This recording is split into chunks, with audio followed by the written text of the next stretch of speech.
Hello everyone, I am Tacit, and today I'm going to be going over an inventory and storage guide for Pokemon Legends Arceus. I figured after how much time we had in this game from being so addicted to it, we should probably go cover some guides at some point, and this is the first one that we're going to be doing. I haven't really seen any comprehensive guides going over inventory and storage, and quite a few people who use save scrubbing or constantly resetting the game have a little bit of a weirder kind of inventory. I've seen quite a bit of streams, and while of course, there's no wrong way to set up your inventory because whatever works for you works. I have seen a lot of ones that aren't really as efficient as they could be, so I kind of want to explain why my inventory is set up why it is, as well as some things with storage and stuff that will allow you to quicker use everything that you have. So I kind of want to start with the Satchel and everything related to Satchel, as this is the most important one. Before I do get into my main setup, I do, if everything kind of looks a bit overwhelming, because we kind of have a lot of resources and a lot of things. Here's like the bare basics of basically what you need, and you can essentially use this throughout the entire game. You basically just need some small way to revive, because the way that EXP works in this game is that anything that is fainted will not be gaining EXP whenever you end up killing something on the field or catching something or anything similar. So you want to make sure that they are always revived, or at least the things that you want to have EXP revived. You can also kind of do that inversely, where you deliberately keep things fainted until you need it and then revive them, though that takes a bit more time and probably isn't as worth it. But basically anything you want EXP on always wants to be revived, and sometimes something just gets hit by a strong style because you strong style thought it would kill and then it doesn't, and then you get killed back, and the revive is mostly just good for those small situations. Aside from that, you always want to have a basic berry. Throwing a berry is very broken, and orange berry is really cheap, only 800 Pokédollars from the shop. You can mass buy it. You're generally going to have enough through natural gameplay that you probably don't even need to go out of your way to buy, but if you do, they're cheap enough that really good efficient food. They're really good at turning around a Pokemon. It also basically locks them into place for a short duration, the one that's actually eating it. So very broken how strong this thing is relative to how much it costs, and you should be using it a lot. It also has a minor heal, and other similar berries also have a minor heal that you can end up using, so you don't have to use potions. You can literally just use your throw berry as your main healing method. Orange berry is kind of fine as you're going through the game, but you generally want to upgrade that as one of your first upgrades or so, as there are better berries out there, but it's a really cheap, efficient way as you're going through the game. You always want one of the further throwing balls. There's some things, if you're still collecting them, like the unknown, that need a further throwing ball, but it's also just good to have because it's great for clearing out outbreaks and mass outbreaks and other similar things in a very quick manner. And you basically just want a basic Pokeball. Anything that will catch stuff, the stronger the better, but standard is also adequate for quite a few things, and if you throw enough of them, it'll eventually go in. And Ball of Mud, and any similar stun option. Apricot's probably your best option when you're super early on in the game. In mid-game, or I should say like slightly after post-game, you'll fight a specific unit, and then after that, you'll have access to infinite Ball of Muds, basically. So it's a good like mid-range kind of stun option, and eventually you replace them out for Sticky Glob. So that's like the basics as far as like a core kind of setup, and if you really wanted to, just something as minimal as this is really all you need.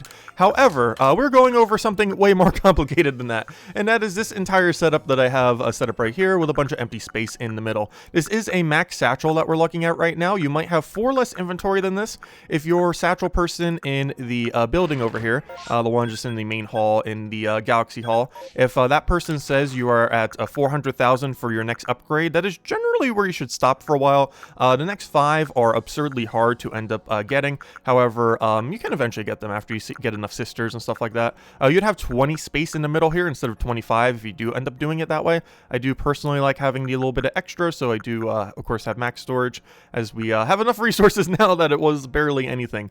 Anyways, let's start going from all the items now. So our very first thing that we have in our inventory is Stealth Spray. The main reason for this is there are of course various field items, and you want to have these set up in a certain way, which we'll be going over in a little bit. However, one thing that is specifically missing from all of this setup here is Stealth Spray. You have to, it's the only field item in the game for whatever reason that you manually have to click in your inventory in order to use.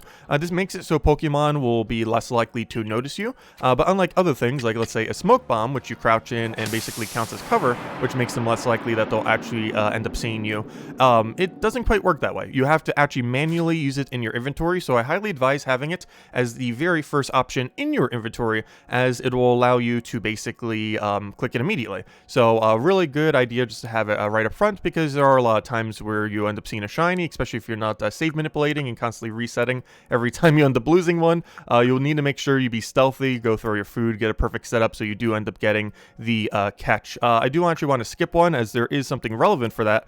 There is a berry that makes a Pokemon easier to catch. Technically, throwing a berry already makes a Pokemon easier to catch, because you can end up throwing it, getting a behind shot on them, and catching them that way. However, I'm not sure to what degree this helps. However, it definitely does seem to help. Its whole description is a berry that when given to a Pokemon, will restore 1/3 their HP, which is what I was talking about earlier. You basically use this as your potion option, so that you don't need to have to use bigger potions. However, having them in your inventory is still nice to have. But basically, you could use it for a 1/3 heal. But the more important reason as to why this is in your inventory is the second aspect of it. A wild Pokemon will become easier to catch if it eats one of these berries, which there are a couple of them that have a various stat effects, like kind of stunning it. Like even this one, what does this one do? It like briefly pauses them, and like some other things. So technically, berry already briefly pauses them to a degree.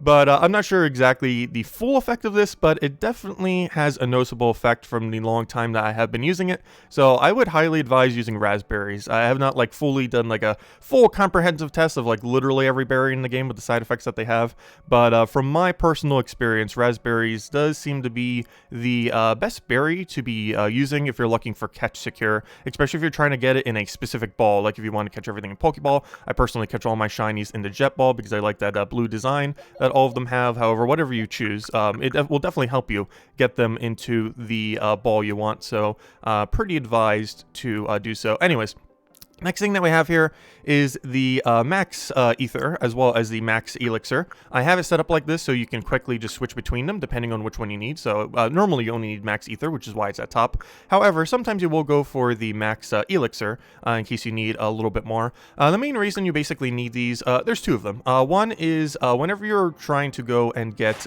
data on a bunch of various units, just anything within the game as far as Pokemon are concerned, you generally want to, or you're going to have to get a billion different attacks and everything onto every single one of them. And one of the easiest ways to end up doing this is simply just getting their PP back up, and you just have all your moves back. There are also a lot of situations where you're clearing something like a massive mass outbreak, for example. Do we actually have one up right now?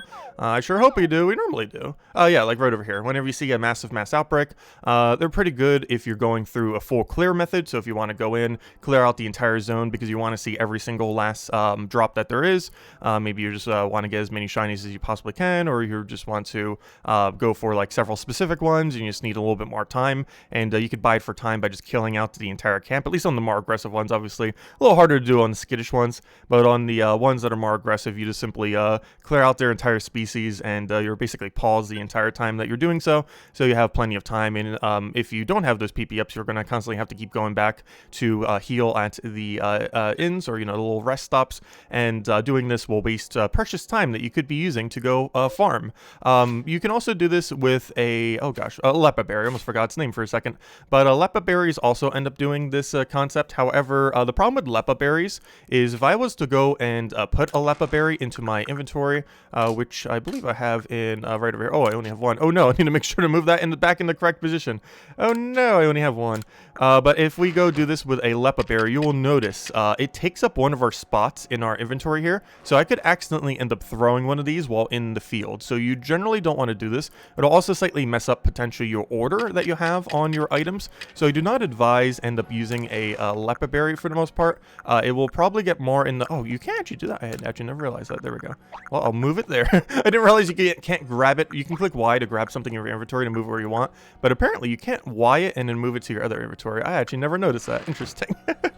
But anyways, you basically don't want to have a Lepa berry because it'll end up getting in your way. As far as what Max Elixir needs to be crafted, or sorry, not Max Elixir, but the normal one, you end up needing only 2 Peppa plants, which are pretty cheap. I think they're like 180 in that little middle shop in the town square. So it's only 360 more Poké Dollars per use, but it makes it so your Lepa berries don't end up blocking you. And I highly advise doing it that way if you're going to be using them to be able to go and get your moves up a lot more quicker. As far as Max Elixir, you generally do this for when you're, as I mentioned before, like full wiping. There are a lot of abilities that you generally need to have multiple of. Like, for example, you tend to use both Judgment and Dark Pulse very often when you're using something like an Arceus, and there are many other Pokemon where you're using multiple different moves multiple times when you're full clearing an area. It's mostly useful for massive mass outbreaks or when you're getting data. However, there are a few other contexts here and there that you can end up getting some value from them. I do advise having them in your inventory. Anyways, we kind of already slightly... oh, sorry, I forgot to show where the thing is. This shop right over here, the one to the right is where you get those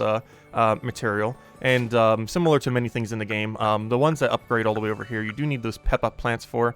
Or not the pep-up plants, you need the King Leaves. King Leaves is used for a lot of the bigger items in the game. Max Revives, Max Elixirs, Full Restores? Yeah, I'm pretty sure Full Restore needed it. No, Full Restore actually doesn't need it. Yes, it does. I actually can't remember now. Full Restore does, I am pretty sure, need one. Because you end up needing it for... It's not as important to get Full Restore. Yeah, you need it for the initial Citrus Berry, and then you need the Full Heal. I was thinking the Full Heal for the other thing, but yeah. You do need that initial one. It's used for pretty much all the better items in the game, so if you ever see King's Leaves around, I do highly advise just picking them up when you see them. Anyways, we kind of already went over the Raspberry and into the Full Restore. However, as far as this is concerned, I do advise keeping a Full Restore, while almost all the time you're just going to be using Raspberry instead. These are really good for like when you're taking recoil damage just to get it back up, or if you just need a mini heal, or if you just need a cheaper heal. 3 Raspberries will give you a full heal for only 1,500, whereas the cheapest you could do that is with a full heal, which costs you 2,000, or whatever material you end up doing, which is a Citrus Berry plus a King Leaves, which is still 1,800 if I'm not mistaken, if you were to get them from the shop. So you're still spending more than if you just did 3 Raspberries for the 1/3 heals. However, one of the main reasons for a full restore is, once again, massive mass outbreaks. You will occasionally take damage, and you don't want to go all the way back to heal, and you're probably going to have one primary unit similar to an Arceus or something similar, where you're going to be going and needing to get it healed, and instead of going all the way back to the camp, you can simply use this. One of the main reasons for having it as a full restore rather than just simply a full heal is because if you want to use it in the battle, it's a little bit slow momentum-wise if you want to use a full heal or a full restore, or, you know, a full... the one that ends up doing a status effect heal for you. Like, it's way too slow if you end up just healing your status effect without getting a heal on it, because they'll still be able to get multiple turns of damage potentially on you. So basically, to be able to use either of them individually, you basically have to combine them together for it to be viable. Otherwise, you're just kind of wasting time within the battle. So I do advise combining them together. You don't really need too many of them. Like, realistically, you'll probably be lucky if you even use a few per hour, if even any per hour.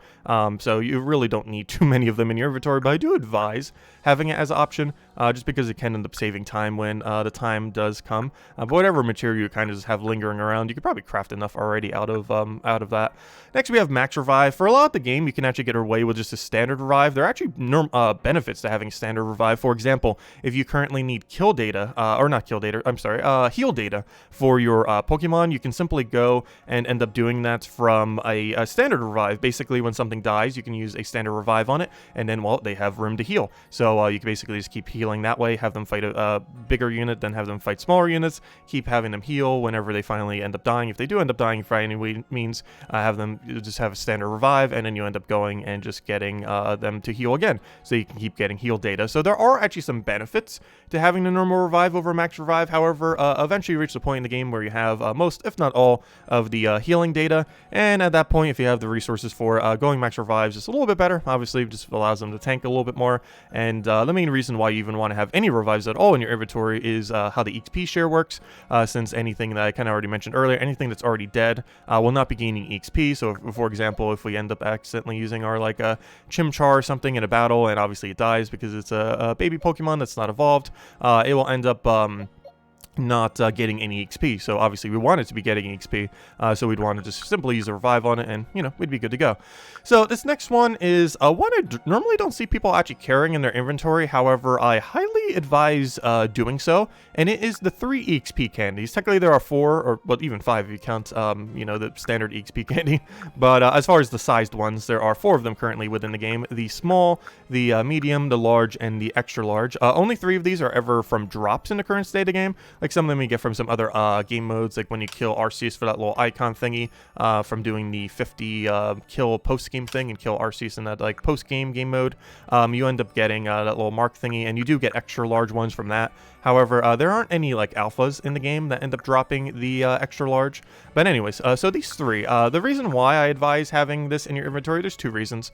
The first one is the more obvious one, evolving things. So of course, sometimes you need to evolve things in a pinch. There are two things that EXP Handy do this very efficiently for. If you need to reach a certain level, you can literally immediately reach a certain level. However, the other one that you can end up doing is relationship. So if you have anything like an Eevee that needs to be evolved with a relationship, or anything else that has an annoying amount of relationship, the easiest and quickest way to do it in the entire game is just spam them with 1 billion EXP candy, and then boom, they immediately have all of their relationship stats. So not only does this just give you EXP towards your level, but it just gives direct EXP towards friendship as well. Of course, you don't have to use EXP candy when it comes to getting friendship up, but if you're in post game and you just want to instantly get something up in a pinch because it's like, oh, I need a little bit more data for this and I haven't evolved it yet, or I need to evolve a few of them, you can simply just spam it with EXP candy. Regardless of if it's level or if it's relationship, you will end up getting it up. So it's a nice quick way to kind of do that. The other one is the new feature of Path of Solitude. So Path of Solitude all the way over here in post-game, or I'm pretty sure it unlocks it post-game. I know it came out in the most recent patch a week ago, but when you end up getting that unlocked, there's a lot of things. Basically, if you go to your Pokédex, you won't see these if you don't have any of them done yet. But there's a little marker, a little red marker next to every single one that you do the Solitude path for. And it's that little Pokeball red icon thingy thing. And that basically tells you that you've done the Path of Solitude for that specific Pokemon.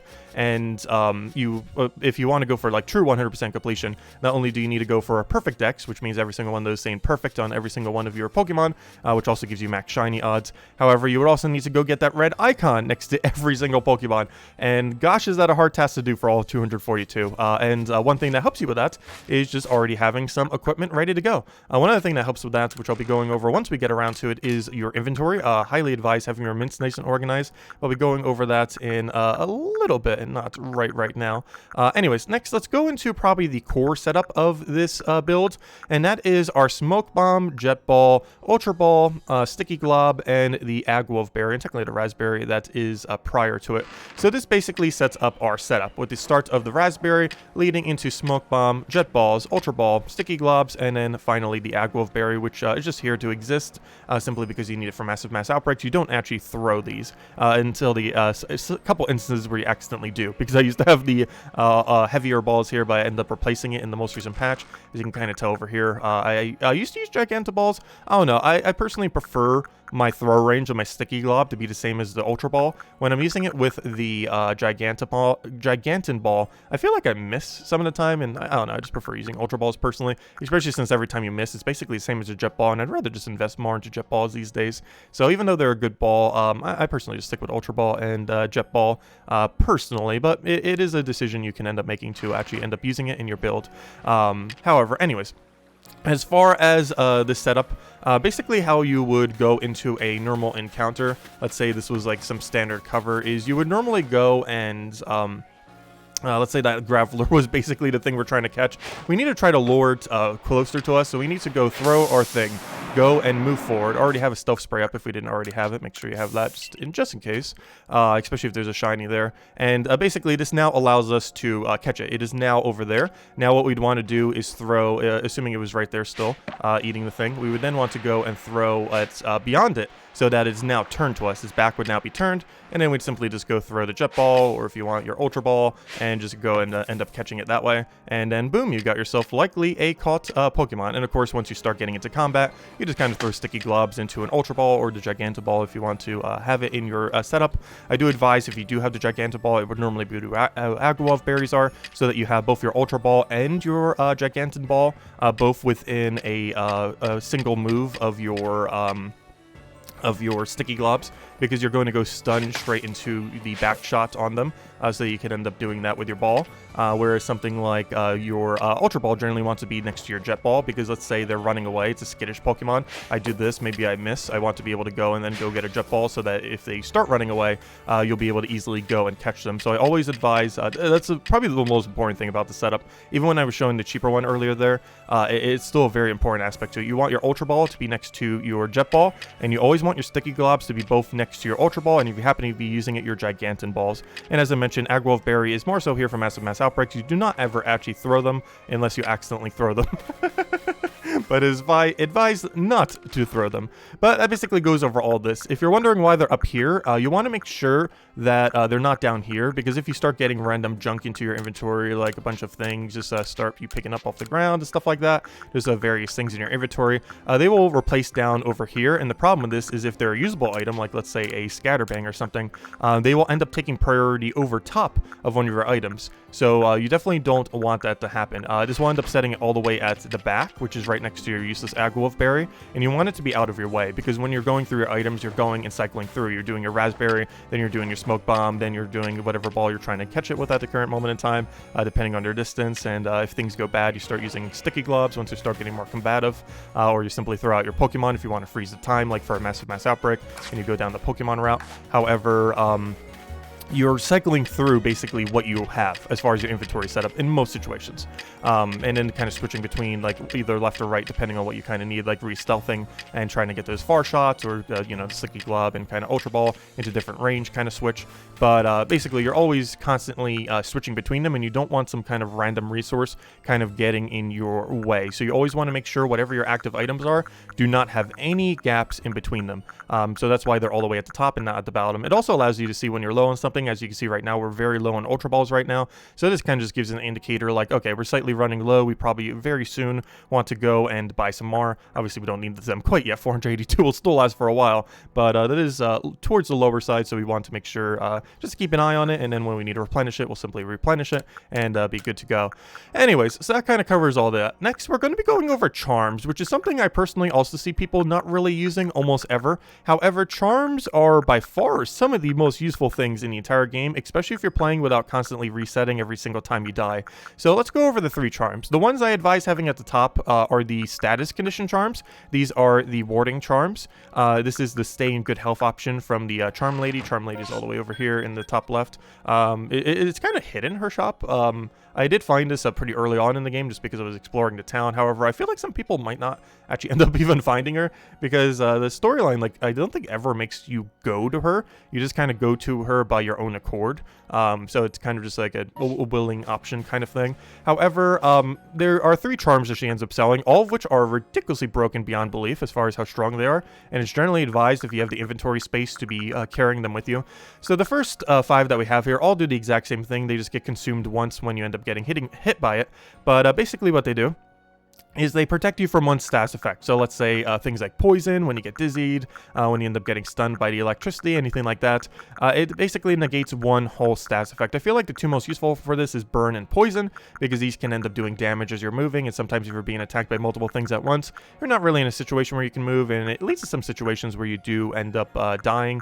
And these basically make it so whenever you would have gotten hit by one of those status effects, you will not. Ideally, you're just generally never getting hit by any status effects to begin with, which is generally the case. However, these are good for those sticky situations where you do just happen to end up taking a status effect, and it just makes it so you don't really have to run away. You just don't waste time running away. You simply just go and catch everything. Also, you don't have to be too paranoid about constantly replacing them. Sometimes you'll just randomly get hit by a status effect, and it's like, oh no, I only have 4 charms now. But instead of buying another one, you can kind of just leave it empty for a while, have only 4, and just kind of keep going. And once you pretty much like almost run out, or literally run out, then you can go buy all 5 of them very quickly, just so you don't have to keep doing it in between every single time. So it basically just helps in combat, particularly against things that can spam status effects.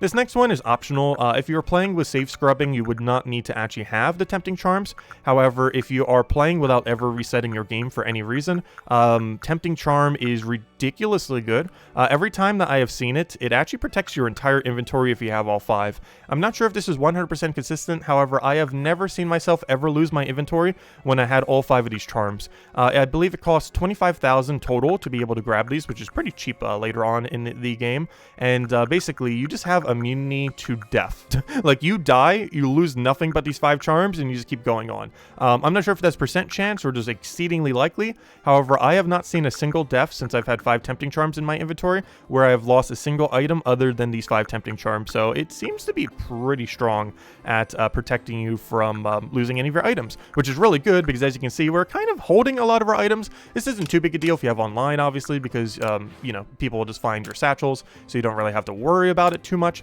However, it's pretty good if you don't want to have to wait. Like, let's say you have some important stuff in your inventory, like we don't want to lose like 100 something of something we might actually really need. Like, what if we need our nuggets? So we could probably just sell all of our nuggets. I'm just gonna have them laying here.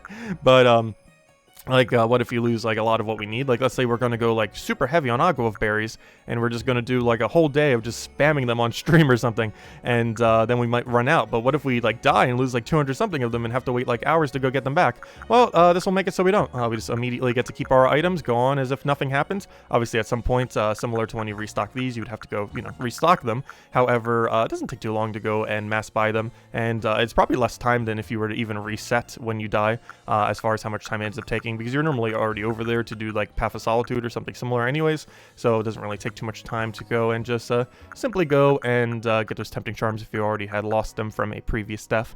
And these last ones are survival charms. These, I'm not sure the exact way that they work, but of course there's an invisible HP value in this game, and basically these make it so that invisible HP value goes down slower, so it either gives you more total HP, or it mitigates some of your HP, or it's a percent chance to mitigate your HP. Regardless, the bottom line of what it does is when you take hit, you're basically taking less damage from that hit, essentially, either through you having more HP or some other similar kind of situation. It's an invisible HP bar that's determined by how blackened your screen is, so whenever you end up having, you know, whenever you take a hit, you have like that little black border, and basically it has like little phases where it gets more and more black, and basically this makes it so you take less damage on that invisible HP bar.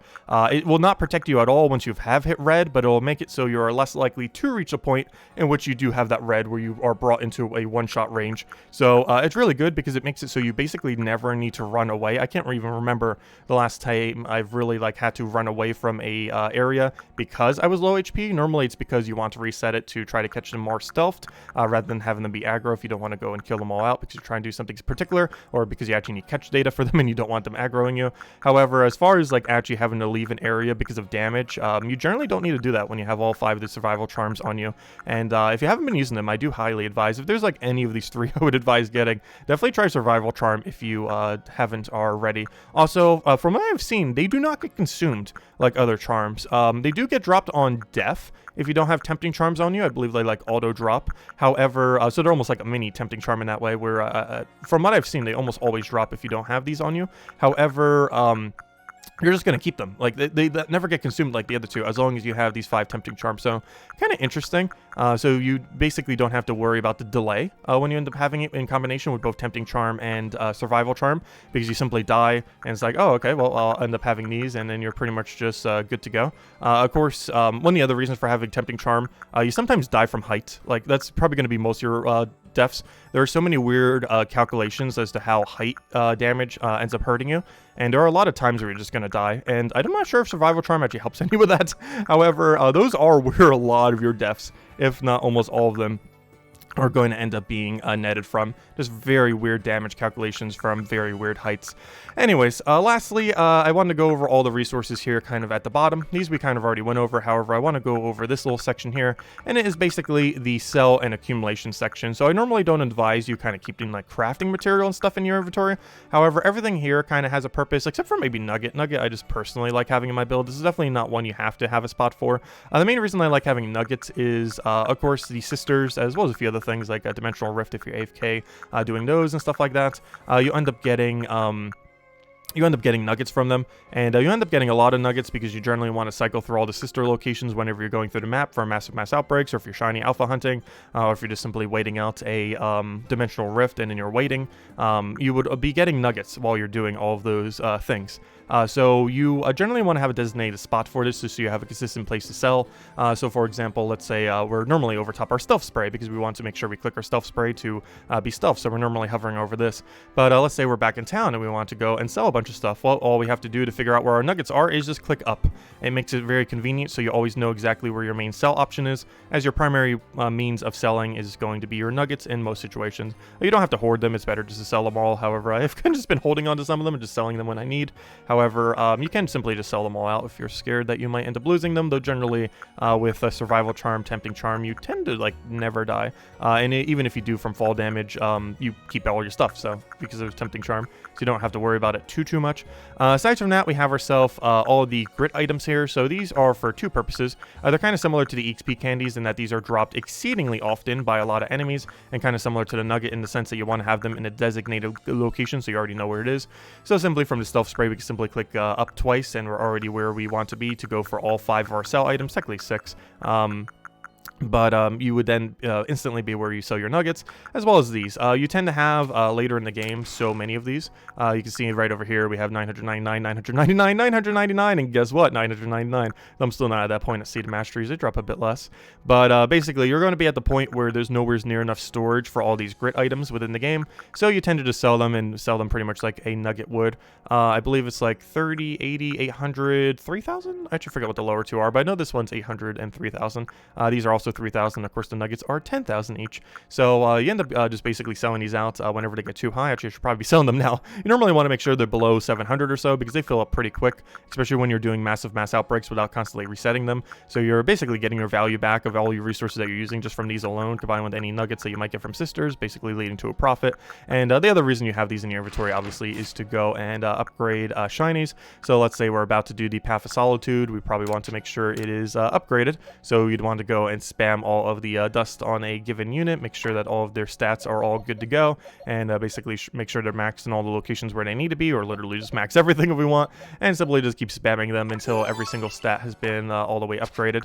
And you basically just repeat that for every single resource on all the stats you want to get up, or literally all of them if you want, and rinse and repeat. So it's good to have it similar to these being in your inventory for Path of Solitude. It's good for Path of Solitude, it's good for when you get a shine and you just want to immediately max them. I personally don't do it immediately. I normally wait for the Solitude thing before I actually do it. Like this guy will be doing it soon. I'm not even sure what level challenge he has, but pretty sure he's good enough to go once we go give him all the grit items and go from there.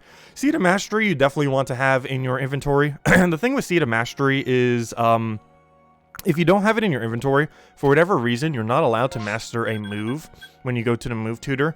This is very exceedingly annoying. The other one is that the moves that you learn do not actually go immediately onto your move, so you have to go back into the other menu, go into there, figure out that, oh, I don't have Seed of Mastery on me. Go back to your inventory over here, go back over there.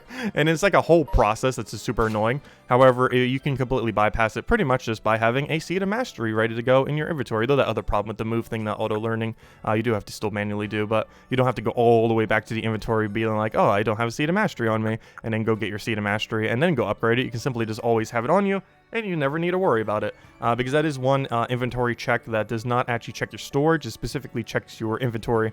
So it's good to have. You need it mostly for Path of Solitude, as well as for when you're min-maxing a level 100 shiny and stuff like that. However, those are the main instances that is here for. Aside from that, you just end up selling it similar to the nuggets and everything else, though you do get quite a bit of less of them compared to the grit items.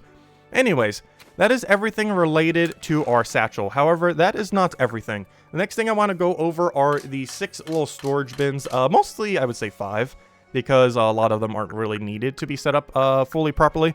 So, as far as this first one, this is by far the most important page, whatever page you have set up as your first one. Luckily, the auto default organizer, which I do not advise using for your inventory or your storage, is actually set up in a way that is not too bad. Basically, it has most of the mints on the very first page, which is the way that you want to have it to go. And you might notice a little bit of text at the top where I have it. It's in the same order that the game initially has it. Attack, defense, special attack, special defense, and speed. So, the thing about this is you can quickly find whatever one you want if you end up putting them in this exact order that the game initially has them in. I just have them vertically instead of where they normally are, where they're like horizontally, like near the this area right over here, if you just do it by the default organize. But basically, let's say, for example, that I am looking for a defense upgrade that lowers special attack. So this goes attack, defense, special attack, special defense, and speed. and now you take away the one that's from your category and then go to it. So let's say I want to go for a defensive special attack. I would go to the second one and then go down by 1. As you can see, that is now a defense up with a special attack down. Now, let's say I want to go for a special defense up with a special attack down, for example. So we go over to the special defense over here, and now I want to have a special attack down. So we go down 3, 1, 2, 3, and there we go. That is, special defense will grow more quickly and special attack will go down. So if you have it in this kind of organization scheme, you can find absolutely any single one you want, even though it doesn't visually show it. So with the attack, defense, special attack, special defense, speed, this is how the game is defaulted, but I personally just have it vertically rather than the horizontal setup that they have, mostly because I find it easier this way. This allows you to quickly find the nature that you need for when you end up setting it for a Pokemon. Natures just give you that little bit of extra bonus to your stats, like we can see pretty well in Arceus, because I believe Arceus' stats are all even. So if we go check it on something like an Arceus, for example, we currently have special attack up while having attack down, because I personally just use all these special attacks. So there isn't too much of a point for me to have the extra specific attack on it. A few other builds that you can end up doing for it, but that's personally just what I have for it right now. But as you can see, it has normally would have an evenly distributed 390 stats all around. However, we have the special attack to be slightly higher, while everything else is, or the attack specifically, is slightly lower. So you can end up changing the natures on various units, various Pokemon within the game. This is mostly useful for the Path of Solitude. There's currently no real piece of content in the game where that's really needed, other than, I guess, the Arceus fight thing, or, you know, when you're doing that endless battle thing. But for the most part, currently nothing too needed for, other than just a little bit of help with Solitude. However, it is still nice to be able to access it, plus have nice min-maxed Pokemon for when you will eventually need it, because I'm pretty sure we'll eventually get DLC or some kind of other update where having this organization preemptively will be a really good idea that will save you a lot of time. Because if I want to find any mint I have here, I don't have to look over every single one and be like, okay, which one of these is actually the right one? I can simply go and check it and know exactly where it is. You might also notice I have a favorite mark next to some of them. The main reason for this, I believe you just click favorite on it if you want to favorite it or unfavorite something.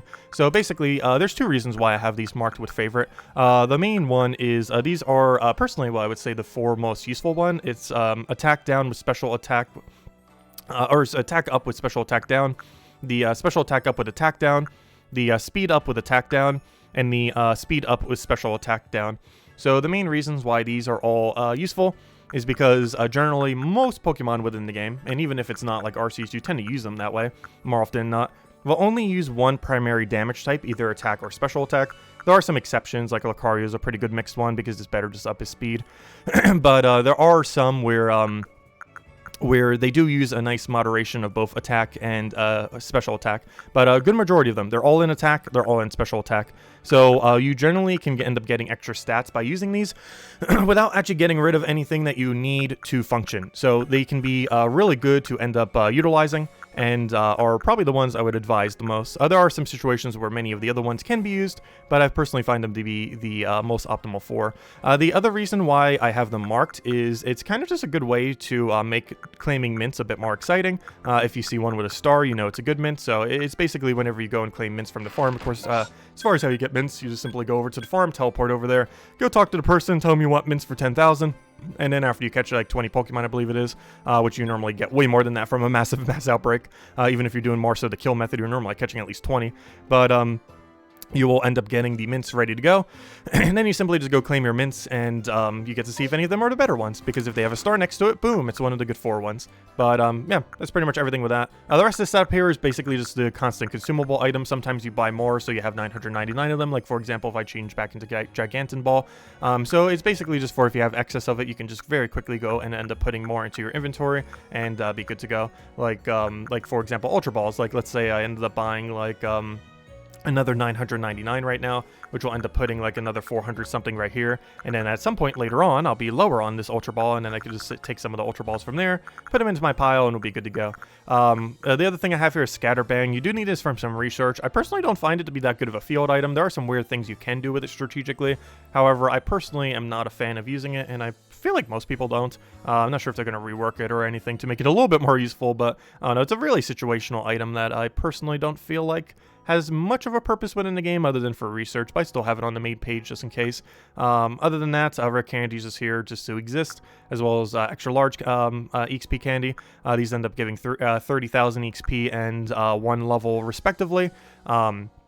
As far as getting these, there aren't too many ways to currently get them within the game, so they're kind of just stay benched most of the time, because they're not like the other 3 XP candies where you're constantly getting them like every 5 seconds. These are obtained at a much slower pace from very few things within the game, mostly the endless battle thing that they added in the most recent patch. However, there's a good chance they will add more things into the future. Maybe even if they add the legends as catchable, they'll end up dropping extra large candies, who knows, once they do future updates to the game. So they're kind of just here as a preemptive measure, because yeah, they might be needed. But for now, they're kind of just benched here in case we want to use them, but generally they don't come into the game at a rate enough that they're really worth using. Next, we have, similar to all the mints here, I have my evolution stuff for the Path of Solitude just immediately 1 click away. I have all the standard stones. What I consider standard stones are, can it be used on Eevee? If the answer is yes, it's a standard stone. If the answer is no, it's a weird stone. And next we get into the weird stones, which are mostly like everything that can't be used on Eevee. This is my parameter for it, on Eevee stones and not Eevee stones. Next is basically all the technology ones, linking cord, which is such a great item, so you don't have to trade, as well as the 2 for the Porygons. Next are like all the Gen 1 upgrade ones, the Protector, the Magmamizer, and the Electrizer. Next category is all the regional ones. These are the 3 that are only from the Hisui region, the Cleavor, the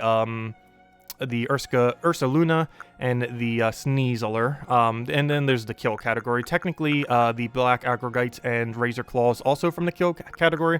However, they make more sense to be in the regional category than in the kill category. And these are all the things that are not a Hisuian regional form that happen to have a kill option to obtain their resource. Razor Fang, Metal Coat, Reaper Cloth, and Oval Stone. And that's pretty much just how I have it set up personally for the evolution items. You don't need too many in the game, but I do like having it organized, because what if we're going to go for Path of Solitude with a new unit? Maybe it was like a shiny Eevee, and we did it with Eevee, and then now we want to go do it as like a Jolteon or something. Well, so you grab our Thunderstone, go use it on it, boom, we're good to go. We give it the right mint, we go and give it the right stone, and we're basically good to go. So it mostly just helps with Path of Solitude, and just kind of convenience if you're going for perfect decks, as there are some perfect deck entries where you need to evolve multiple of a specific thing, or you like forget you like deleted a copy of something. It's like, oh, let me go train this up a little, and then, you know, have it ready to go. I don't know, it's just nice to have them very quickly. It saves some time. Anyways, this next one's just junk. Nothing really too important here. Basically, everything just didn't fit in a proper category. None of it's actually junk for the most part. However, you generally don't ever have to really use most of this stuff, or at least, you know, some of it's already in your inventory. So having it's a little bit redundant. Technically, I could just move them back into my inventory. It's like having a placeholder thingy for them. Next, we have our little throw food category. Most of these foods you don't tend to use. I have messed with these some. When hunting down like a specific outbreak, and I know like, oh, this outbreak only likes crunchy salt stuff, maybe I should go use this on the outbreak. I have used them some personally compared to something like a raspberry. I cannot notice a really distinguishable difference for the most part. It seems kind of similar, so I just stick with raspberries personally. They're a lot more convenient to use, pretty much the same price, and overall just almost seem more effective. Plus they're just more generic. You don't have to worry about like, oh, what's the counter to this Pokemon's favorite food. I wish this was a little bit more of a used mechanic. I do feel like out of every core mechanic in the game, the used correct food to lure a Pokemon is one that is underutilized in this game. However, I feel like future updates might end up doing that, so I have them organized just in case. I do have 2 other throw items here. There are technically, I believe, 5 that end up having an effect. There's the Raspberry, the Aguav Berry, the Nanam Berry, the Pineapple Berry, and in our next category, which I don't have there, the Hopo Berry. So there's those 5. However, the only 2 that have like pretty much no other purpose are these 2 that are kind of sit here. This one, when a Pokemon ends up eating it, will calm it, which I haven't really messed around with much, but it doesn't really seem that useful. Maybe it will, because if a Pokemon's already aggroed on you, unless they're just going to immediately go to it and like get calmed. Oh no, they don't seem to do that. Like if you throw it next to something, they're not like going to calm themselves. So it's kind of weird. Like it's not like the smell of the berry just immediately calms the aggroed ones. Or at least not from my experience. But if that's what it's supposed to do, it's definitely not doing that. Maybe if they eat it, they won't get aggroed, which might actually be a little bit more so the case. Like if they eat this berry and then finish it and then they won't aggro, then but I don't know. It just doesn't seem worth it compared to every other berry. And the other one's just an EXP berry that is super not worth it. You get way more XP than not using this berry. So it's basically losing you XP if you're trying to use it for its extra XP. So not really worth using at all because it's basically negative value.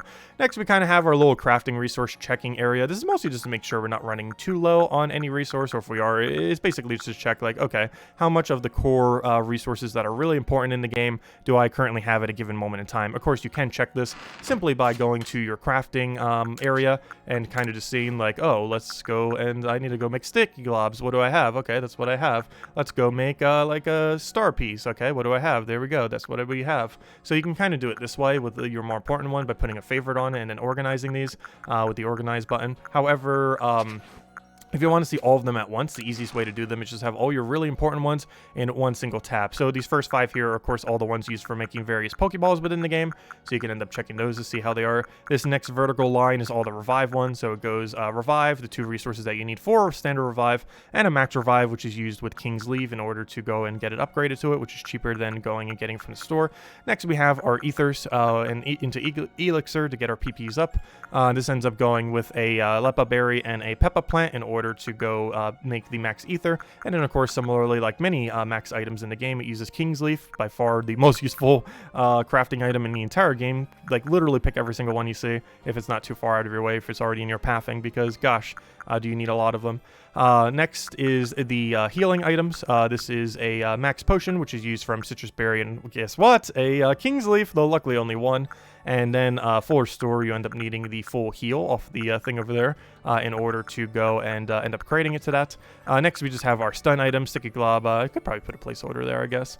But you know what? Maybe I should. Let's see. I'll put one single placeholder. Oh, no, I forgot. That's why I don't have the placeholder there. I forgot. I keep it. I was going to say, why don't I have a placeholder there? But it's because it's better for it to be on the first menu. So yeah, I just don't have a placeholder there. I guess I could put snowballs or something there. I know what these are. Like, when I see these 3 resources, like, oh, yeah, that's obviously Sticky Glob. I'm not sure if that's the same case for everyone, but I don't know. I've crafted these enough where whenever I think of any of these resources, like, oh, yeah, those are the ones that are used entirely for Sticky Globs. Anyways, next one is the stuff spray. So this uses the Hopo Berry, which is the main reason why the Hopo Berry is here rather than the throw area. I guess you could technically keep it in the throw area if you want. But this is used for making stealth sprays. Stealth sprays aren't consumed at a particularly high rate. You tend to use them mostly when you're trying to shiny secure, if you're not resetting the game for every single time you fail shiny. So it's good to make sure you just don't fail shinies, because there's a lot of setup you can end up doing with stealth sprays just to make sure that you don't get caught, which is pretty convenient. So yeah, these are just made for that. This resource overall seems really bad, but stealth spray itself, not too bad. And then these 4 weird berries that all like heal very stats effect, which I don't think I've used a single time at any point because the auto heal after battle. However, they do make a full restore or full heal, which goes into a full restore. So it has that kind of value going for it, if nothing else. And it is worthwhile because you basically in post-game, there's not really an instance where you can use a full heal or a max potion where it would really be worth it. However, there are instances where combining them together is enough momentum where it is worth using, particularly when you're fighting 4 enemies at once or 3 enemies at once. It's something like a dimensional rift when you're like trying to kill secure or something, or not kill secure, but catch secure, like if it's a dimensional rift, because you're lowering them into exact range, getting a paralysis on them, getting the 100% catch into whatever ball you want to get them in. I personally do jet ball and like doing something like that. However, it mostly just helps with that, and then when you're clearing out massive mass outbreaks, of course, when you're actually killing them to freeze the timer. Anyways, so that's pretty much everything with resources, and then I have one last little category that's mostly just all of the sell items. So, for example, anything that we want to end up selling is pretty much all here. It's mostly just the excess ones. Theoretically, we could just simply sell them, but in case they get some kind of additional purpose into the future, like maybe some kind of grit item that allows you to instantly max all to 10, so you don't have to click a billion times. She has like an upgrade thing that goes from like grit to dust or to gravel, and then gravel to pebble, then pebble to rock, but there's nothing that goes from rock to everything to max, which would be kind of convenient, even if it costs slightly more than the amount of resources you needed for it. Just an item that can instantly max all to 10 so you didn't have to click a billion times would be very appreciated. Will they add something like that? Who knows? I wish they would, though.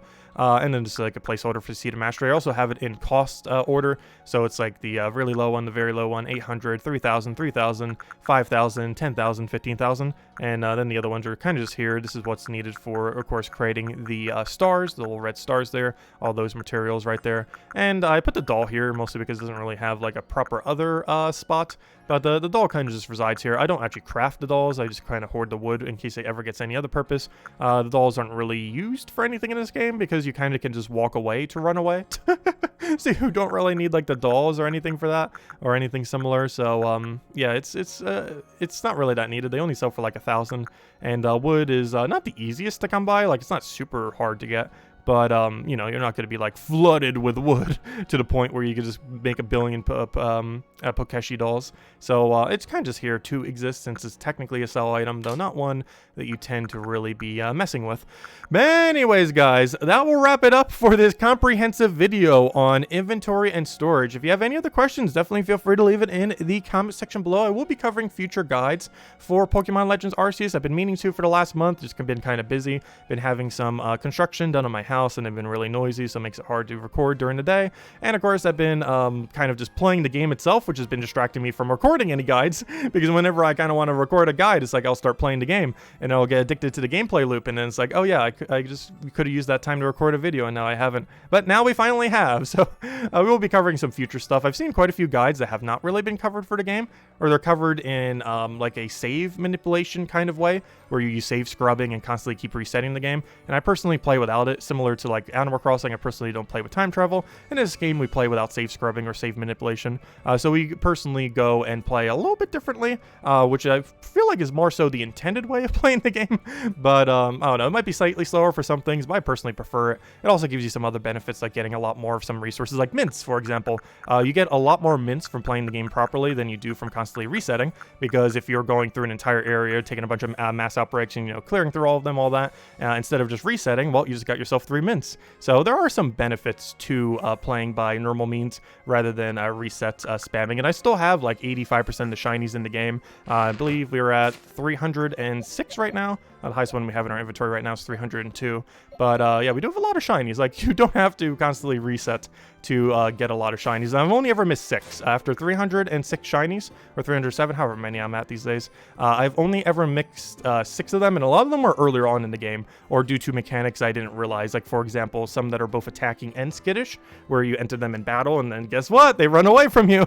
Unless you did like a stun backshot or something, so you kind of learn these as you go on. So after you lose like your first several shinies, you basically kind of like almost never lose them again, because you learn more of like the catch secure methods and stuff like that. But anyways, we'll be covering more in this game in the future. Leave any questions below. Definitely feel free to subscribe. It's greatly appreciated. We do some other games here on the channel. This isn't like a Pokemon designated channel. However, I cover Nintendo stuff from time to time. I normally cover guides that I feel like other people don't really cover, mostly because we grind games a lot. So a lot of people that cover like a game on a regular basis might cover things that are a lot quicker to turn around, whereas I tend to cover things that require way more grinding more often than not.